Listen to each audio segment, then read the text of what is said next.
भाइयों, लाख दलदल हो फिर भी पैर जमाए रखिए, हाथ खाली हो फिर भी हाथ उठाए रखिए। कौन कहता है चलनी में पानी नहीं रुकता?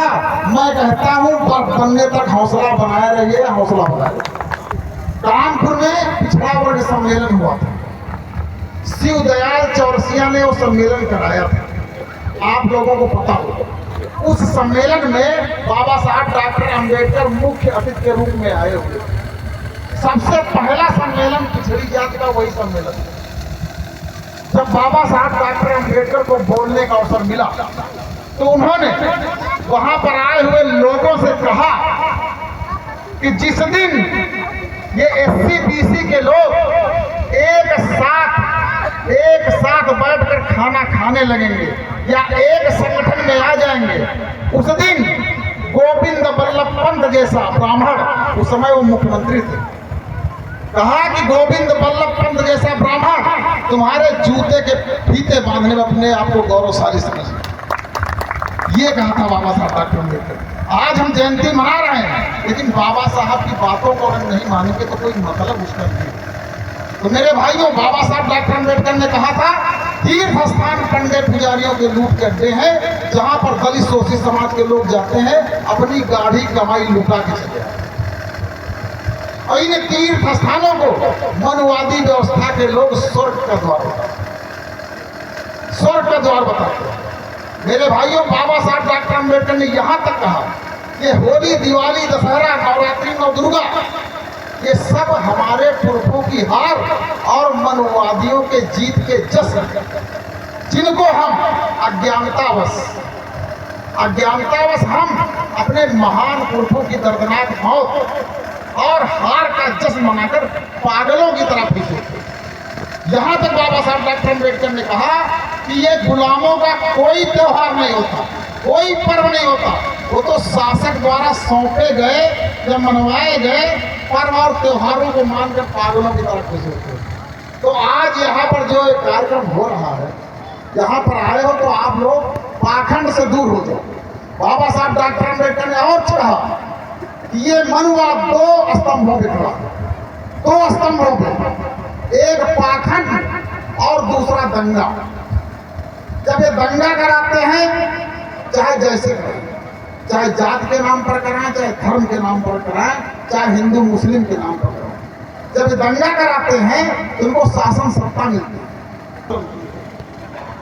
मेरे भाइयों, बाबा साहब बहुत दूरदर्शी व्यक्ति, उन्होंने बहुत सी ऐसी बातें बताई। अगर बाबा साहब डॉक्टर अम्बेडकर ने संविधान न लिखा होता, अगर बाबा साहब डॉक्टर अम्बेडकर ने संविधान ना लिखा होता तो पब्लिक एजुकेशन में पैसा खर्च ना होता, और पब्लिक एजुकेशन में पैसा खर्च ना होता तो स्कूल की एक बेंच पर बैठकर बांभन और भंगी का बच्चा पढ़ नहीं रहा होता। यह संविधान की ताकत। मेरे भाइयों, जब संविधान लिखा जा रहा था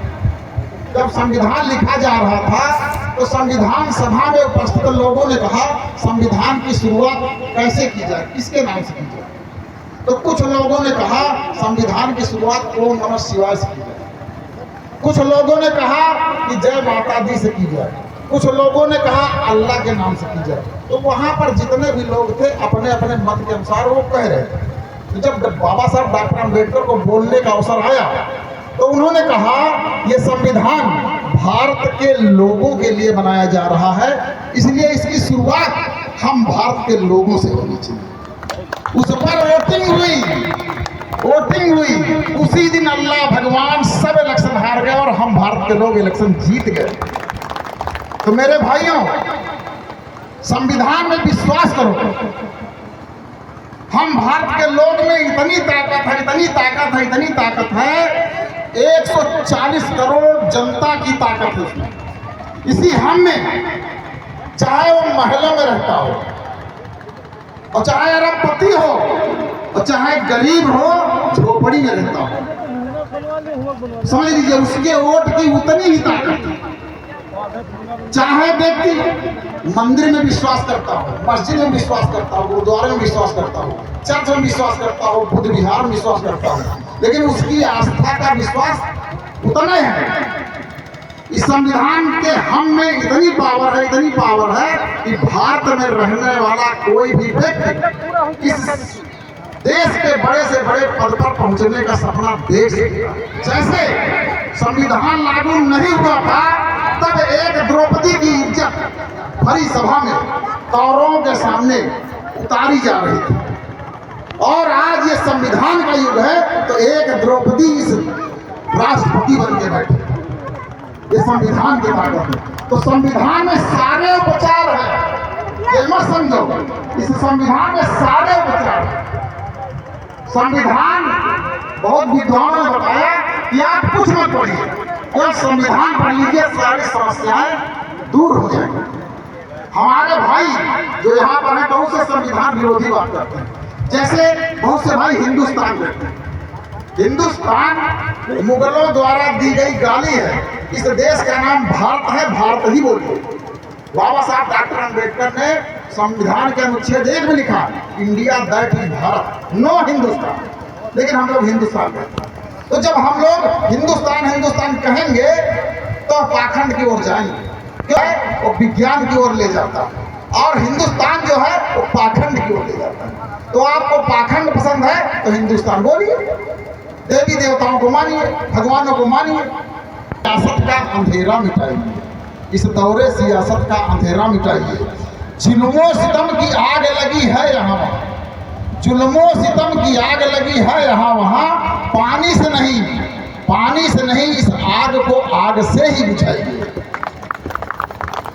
यदि हो सके तो अब एक सम्मा जलाइए।